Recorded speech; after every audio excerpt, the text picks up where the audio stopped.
Dear friends, welcome to another episode in the fantastic military world.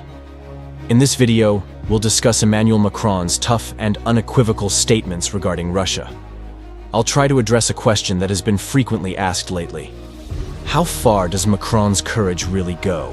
If you haven't subscribed to the channel yet, do so now and hit the notification bell so you don't miss any updates.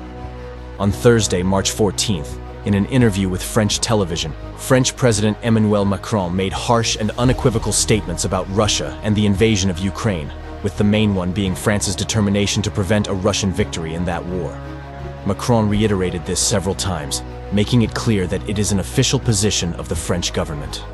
In the interview, Macron also directly attacked Vladimir Putin, describing him as a politician who does not respect agreements, a clear reference to all the diplomatic efforts made by Macron days before the Russian invasion of Ukraine, efforts that even involved face-to-face meetings in Moscow. According to the French president, if Putin wins in Ukraine, he will not stop there.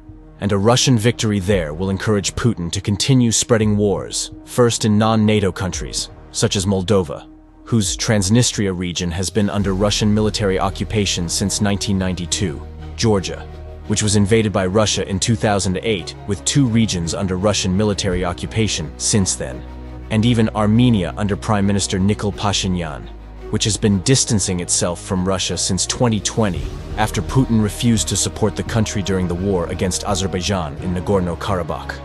But Macron went even further, saying that if Putin is not stopped in Ukraine, he will also advance against the alliance, leading him to conclude in the interview that a Russian victory in Ukraine will jeopardize the security of the French and ultimately all of Europe, and that is why it is in France's interest to prevent this from happening.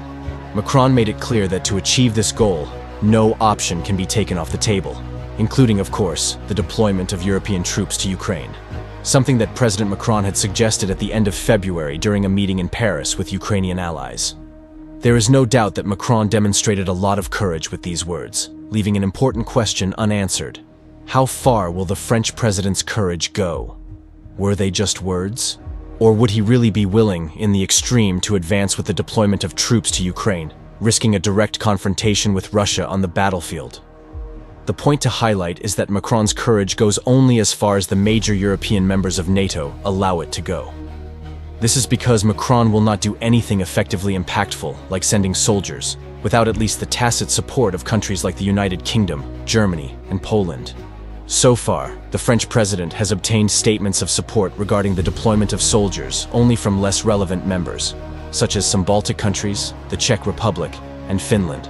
But among the major European partners, Macron has only heard silence, as is the case with the United Kingdom's Rishi Sunak, who has not yet made any effective statement about sending troops or obtained strong denials, as was the case with Germany's Chancellor Olaf Scholz saying on national television that Germany will not send soldiers to Ukraine. Poland's Prime Minister Donald Tusk, one of the most aggressive countries towards Russia, made ambiguous statements, neither supporting nor retreating from Macron's proposal. Therefore, at this moment, counting on support only from less relevant allies, it is highly unlikely that Macron will try to turn his words into concrete actions in Ukraine in the short term. This was also made very clear in a meeting held on Friday, March 15th, between Macron, Scholz, and Tusk. In this meeting, the 3 main members of the alliance in the European continental context, nicknamed the Weimar Triangle, showed unity and cohesion with joint statements, demonstrating that they are and will continue to be together, supporting the Ukrainian defensive effort in the form of more weapons and ammunition, including a joint European effort to expand the production of defense items, with emphasis on the production of artillery ammunition, a central element in that conflict. However, at no time was the question of sending European soldiers to Ukraine addressed, with Macron, during his statements at the meeting, also not referring to this point.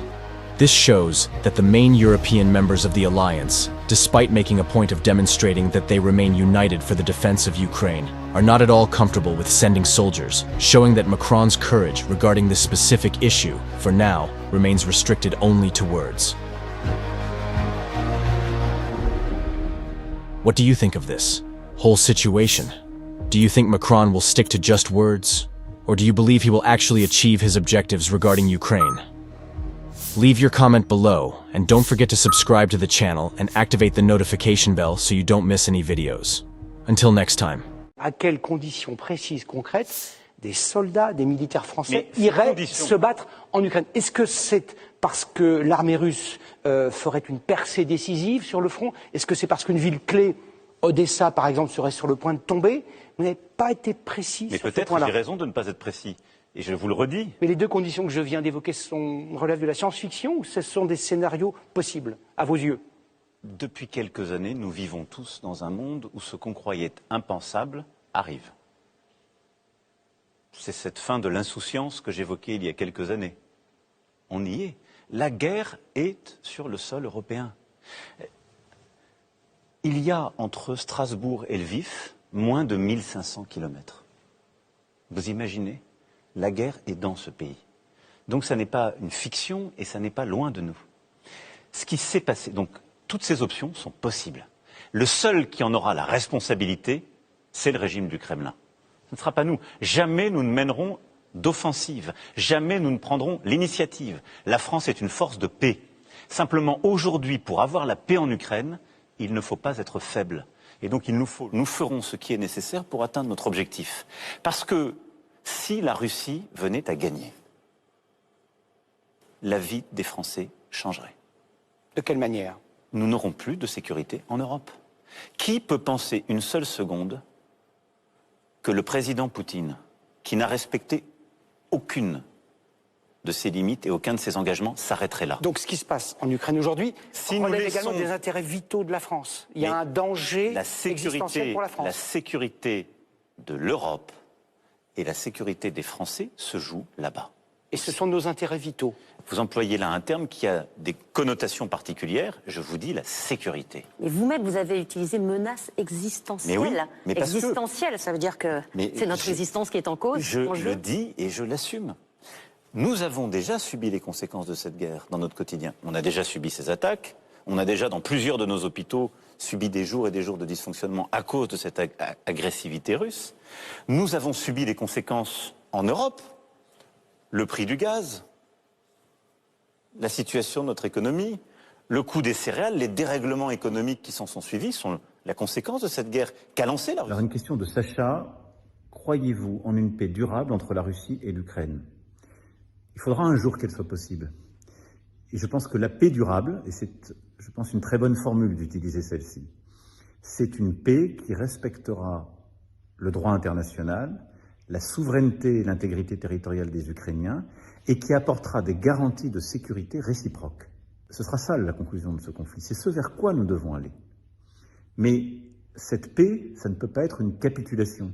C'est-à-dire il n'y a pas de paix durable si cette paix, c'est la défaite de l'Ukraine. Si cette paix, c'est trop de concessions à la Russie.